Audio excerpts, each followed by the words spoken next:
জমিদারের কাছে অনেক দিনা হয়ে গেছে। আমাদের ওই 2 বিঘা জমিতে সেরকম কোনো ফসলও হয় না যে জমিদারের দিনাটা শোধ করে দেব। ওইদিকে আবার সুদটাও বাড়ছে।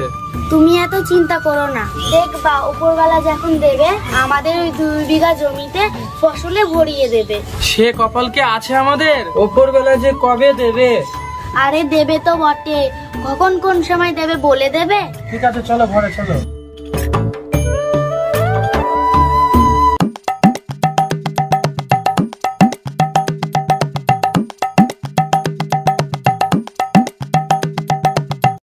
বাবন, ও বাবন, বাড়িতে আছো নাকি? একটু বাইরে এসো।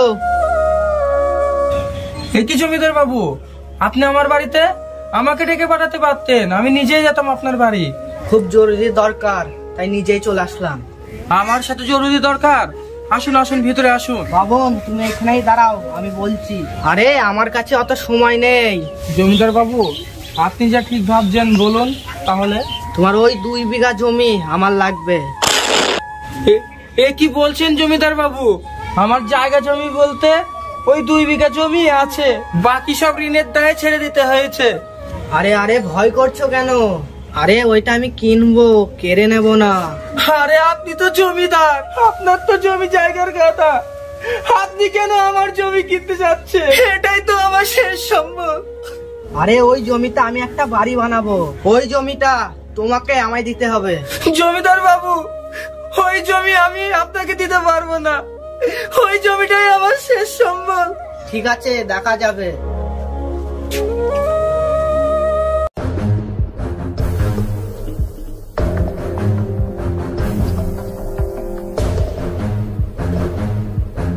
এই বাবন, বেরিয়ে আয়। এই বাবন শোন, ওই 2 বিঘি জমি আমার, এই তার দলিল। হে কি বলছেন জমিদার বাবু, এই জমি তোমার? মানে তুমি যে আমার কাছ থেকে টাকা নিয়েছিলে, ওই ঋণ কি তুমি শোধ করেছিলে? ওর ধরুন তোমার ওই 2 বিঘি জমি আর এই ভিটি আমার, এই তার দলিল। আর হ্যাঁ, তোমাদের আজকের মধ্যে এই ভিটি ছাড়তে হবে, কথাটা যেন মনে থাকে।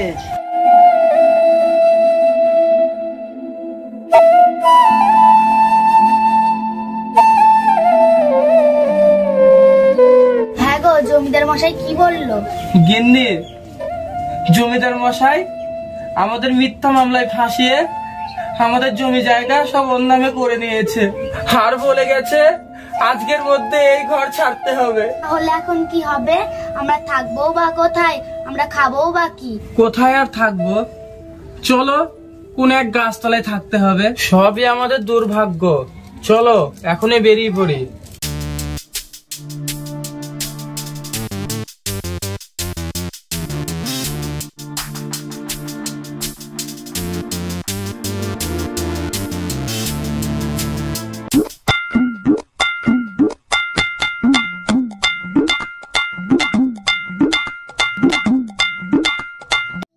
হ্যাঁ গো, এত সকালে কোথায় গিয়েছিলে? আর তোমার হাতে ওটা কিসের কাগজ?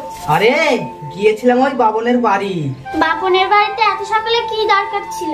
আরে ওর বাড়িতে কিছুদিন আগে গিয়েছিলাম, বাবনের ওই 2 বিঘা জমি কেনার জন্য গিয়েছিলাম, বাবন আমায় বেচেনি। তার জন্য আমি একটা মিথ্যা দলিল বানিয়ে জমিটা আমার নামে করে নিলাম, আর ওদেরকে আমি বাড়ি থেকে বার করে দিয়েছি। আরে তুমি তো এই গ্রামের জমিদার, তুমি গরিব মানুষদের পাশে দাঁড়াবে, তাদের সাহায্য করবে, তা না করে ওদের জমি তুমি দখল করে নিলে, এটা তোমার কাছে মানায় না। এই আমি যেটা ভালো বুঝবো সেটাই করব। তুমি এখন আমায় 1 কাপ চা করে এনে দাও, মাথাটা খুব ধরেছে। ঠিক আছে, দিচ্ছি।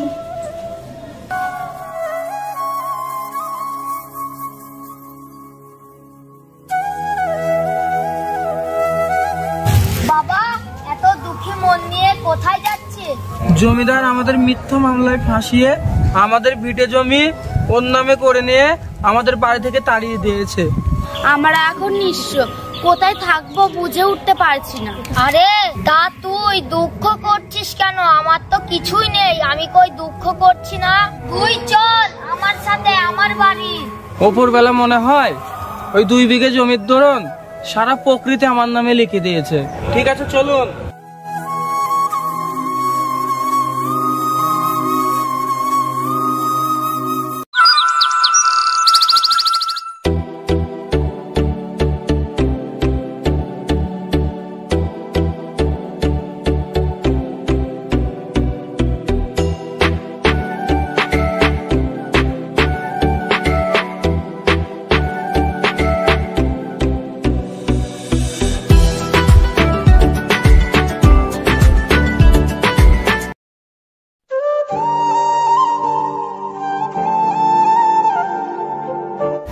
আমার এই জমিতে জমিদার বাবু দোতলা বাড়ি বানিয়েই ছাড়লো।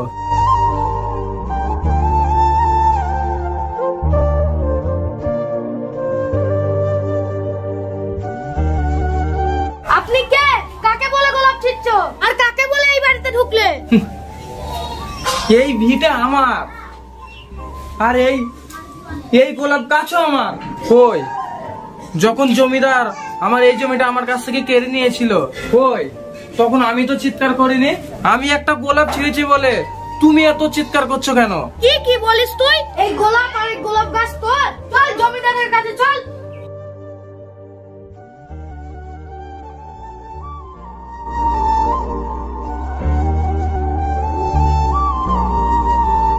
জমিদার বাবু, এই ব্যক্তি তোমার কাছে গোলাপ ছিঁড়ছিল আর বলে কিনা এই গাছ আমার। কি বলিস? জমিদারের বাড়ি গোলাপ ছিঁড়েছে, তাদের গোলাপ ফেরত দে, না হলে তোকে আমি খুন করে ফেলাবো। জমিদার বাবু, ওকে খুন করলে হবে না, ওকে গাছে বেঁধে মারতে হবে।